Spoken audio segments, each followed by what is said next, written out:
Komunisme, sebuah ideologi politik yang tujuan utamanya menciptakan masyarakat komunis dengan aturan sosial ekonomi berdasarkan pemikiran kepemilikan bersama alat produksi dan tidak adanya kelas sosial.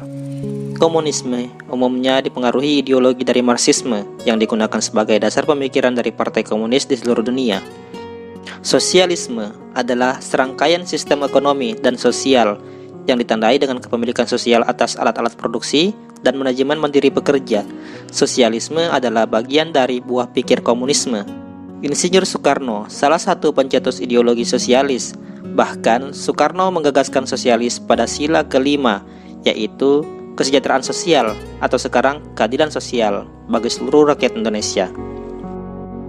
Soekarno memang seorang sosialis, tapi bukan berarti dia komunis. Bahkan dia sendiri tidak setuju dengan paham komunisme Marxisme jika dikatakan Soekarno adalah golongan kiri dari Marxisme.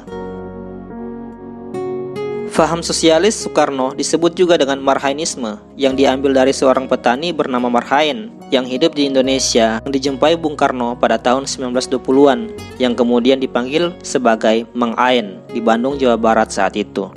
Mang Ain mempunyai berbagai faktor produksi sendiri, mulai dari lahan pertanian, cangkul, dan lain-lain yang ia olah sendiri, yang hasilnya hanya cukup untuk kebutuhan hidup keluarganya yang sederhana.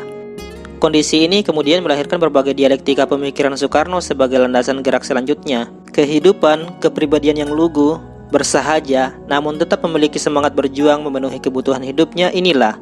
Maka, nama petani tersebut oleh Bung Karno diabadikan dalam setiap rakyat Indonesia yang hidupnya tertindas oleh sistem kehidupan yang berlaku. Ada satu alasan kenapa Soekarno memilih ideologi sosialis, yaitu karena dia merasa neokolonialisme yang berpaham sekuler dan fokus pada paham ekonomi kapitalis menindas rakyat Indonesia melalui kolonisasi Belanda.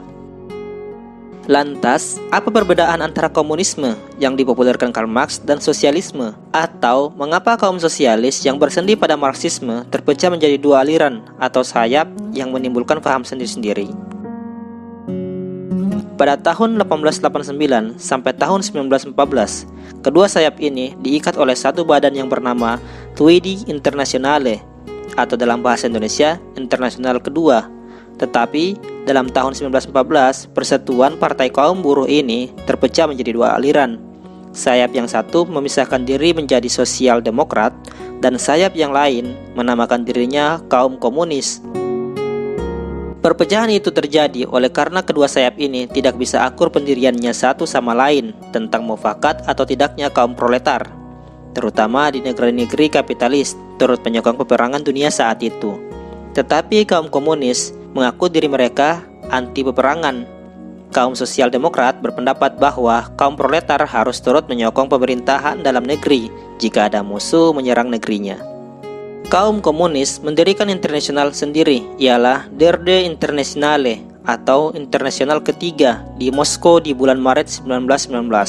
Pemimpin-pemimpin terbesar dari kaum komunis tersebut ialah Lenin, Trotsky, dan Zinoviev, mengajarkan bahwa pergaulan hidup manusia tidak harus tumbuh sebagaimana sudah digambarkan di dalam teori-teori Karl Marx, tetapi pergaulan hidup dapat mengadakan fase sprong. Artinya bahwa masyarakat yang masih berada di dalam fase feodal itu tidak harus melalui zaman kapitalisme lebih dulu untuk menuju ke zaman sosialisme. Dus pergaulan hidup Rusia yang masih feodal bisa terus masuk zaman sosialisme tanpa menginjak fase zaman kapitalisme dulu, asalkan alat-alatnya cukup. Teori yang demikian ini dinamakan teori fase sprong. Kaum sosial demokrat membantah teori fase sprong ini. Oleh sosial demokrat, fase sprong ini disebutkan sebagai anti-Marxisme. Mereka mengajarkan bahwa tiap-tiap pergaulan hidup itu harus tumbuh menurut hukum-hukum alam. Karl Kautsky, pemimpin sosial demokrat, berkata bahwa masyarakat bergerak melalui beberapa fase, yakni melalui beberapa tingkat. Pertama, melalui fase komunisme, kemudian fase feodal, kemudian fase modern kapitalisme, lalu fase sosialisme. Tiap-tiap fase harus dilalui, tidak bisa melompat ke fase berikutnya tanpa melalui tahapan-tahapan fase tersebut. Begitulah kaum sosialis demokrat berkata sebagai bantahan atas sikap kaum komunis yang dari feodalisme melangkah masuk ke fase sosialisme. Perbedaan kedua ialah tiap-tiap orang menurut kaum sosialis demokrat yang hidup di dalam masyarakat itu adalah jadi anggota masyarakat, dan oleh karena itu ia berhak mengeluarkan pikirannya, kemauannya, dan cita-citanya tentang cara-cara masyarakat diatur. Kemudian mengatakan pergaulan hidup itu harus diatur secara demokratis. Tetapi, kaum komunis mengajarkan bahwa demokrasi di dalam hakikatnya tidak memberi kemerdekaan kepada rakyat. Dalam praktiknya, kaum komunis mengatakan demokrasi itu tidak ada, dan jika demokrasi ada, kerakyatan itu tidaklah dapat memberi hak-hak kepada rakyat untuk mengatur pergaulan hidup. Demokrasi adalah omong kosong belaka.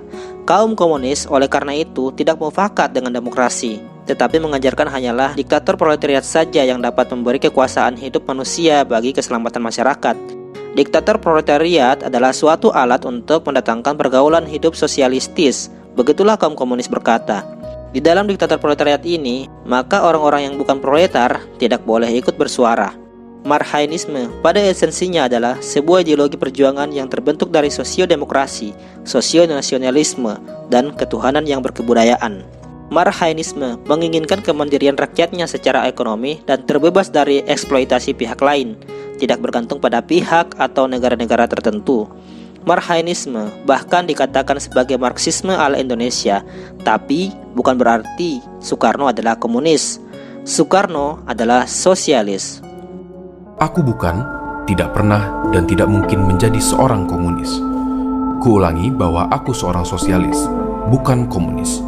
Aku tidak akan menjadi komunis, aku tidak akan menjadi seorang simpatisan komunis.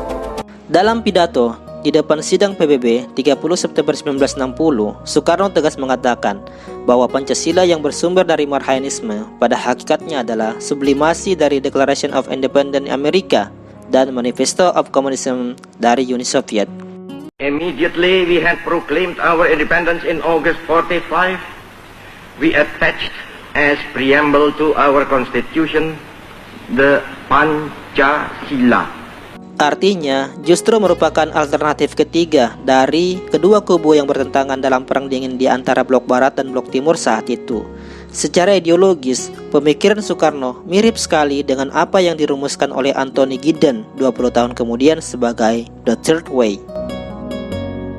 Soekarno telah memperjuangkan kemerdekaan negara Indonesia dengan filsafat Marxismenya, terinspirasi dari rakyat kecil. Seharusnya kita memelihara dan mengembangkan pemikiran Marxisme ini. Apakah mau membiarkan Marxisme mati tenggelam ditelan oleh zaman TikTokers?